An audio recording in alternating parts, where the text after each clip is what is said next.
This is a response to Reverend Jack's latest video about the legal matters that they're trying to, or the groups they're trying to get involved to help them out legally with this whole debacle with this warfare for America dude, Nathan, or Nene, as we all like to call him.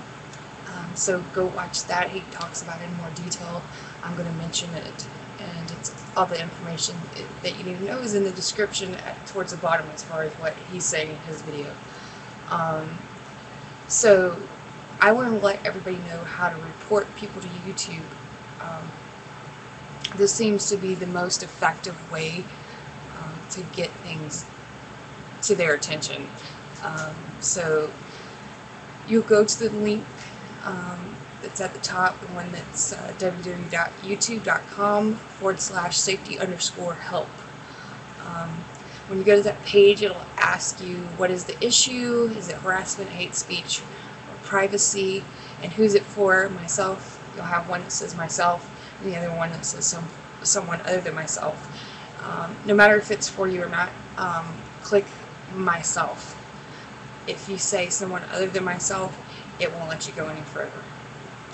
So then the next step is, if you do the hate speech thing, the next step will tell you to flag the video.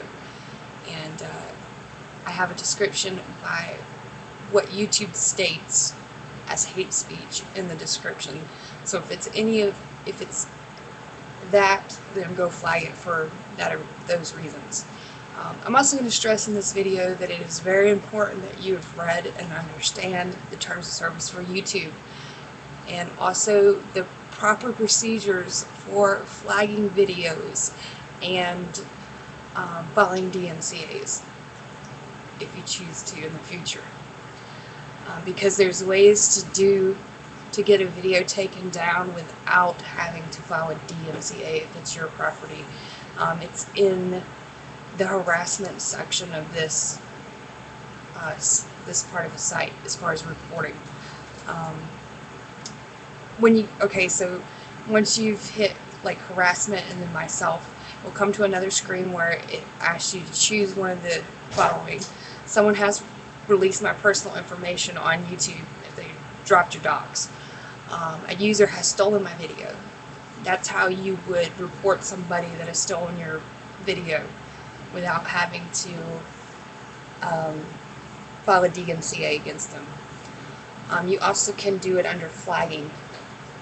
There's a thing that you can choose where somebody has taken your property, your video or whatever. And then the other one is one of the following. A user is making rude comments to me. A user has created a video to harass me. A user is threatening me on the site. And a user or account is impersonating me. So you choose one of those, hit continue, then you put in the person's screen name. I'm putting somebody's in so I can get to the next screen. And then it'll have you pick an issue.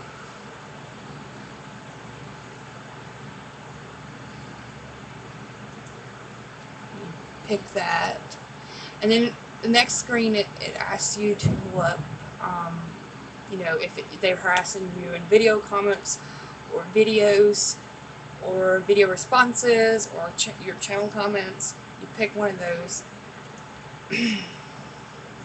Then if you pick, you pick whatever.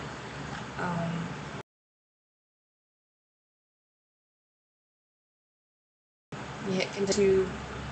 Block user. If you choose to block them, then you can check the name. If you don't, then just hit continue.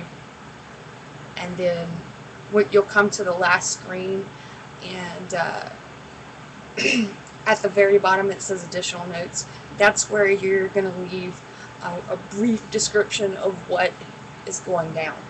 Like, they're threatening to suspend all pagans off of YouTube by false flagging, or abusing this flagging system, or however you choose to word it. Just remember, be professional and polite. I know it's frustrating, but I think if we we follow the proper procedures for getting these people suspended, and that they justly deserve to be suspended. Not just because we don't like what they say. I don't advocate that. But people like this that are threatening users because they don't agree with their religion is wrong. So yeah.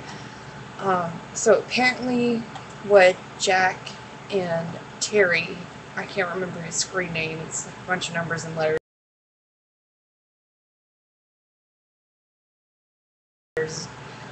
mostly Terry, to try to get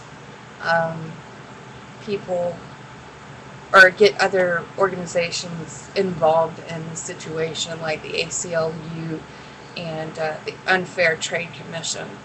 Now, there's already a complaint with the Unfair Trade Commission, so if you want to leave them your complaint, there's a case number that you need to know, which is in the description with the phone number, and you just call and let them know you're wanting to file a complaint with the case number, and that way all of our complaints are going towards the same file, basically. And then contact your local ACLU representative, and also the one for Northern California. I provided the email in the description. I'm pretty sure that's probably the correct email. They don't have one on either the state site or the main ACLU site, but most of them are info at whatever their domain name is. So I'm pretty sure that's probably right. And that's pretty much it. So feel free to mirror this video and or Jack's video, as he said, and bye-bye. Oh yeah, you're still seeing stuff after this, it's over. You know, put capture doesn't like to work right with me.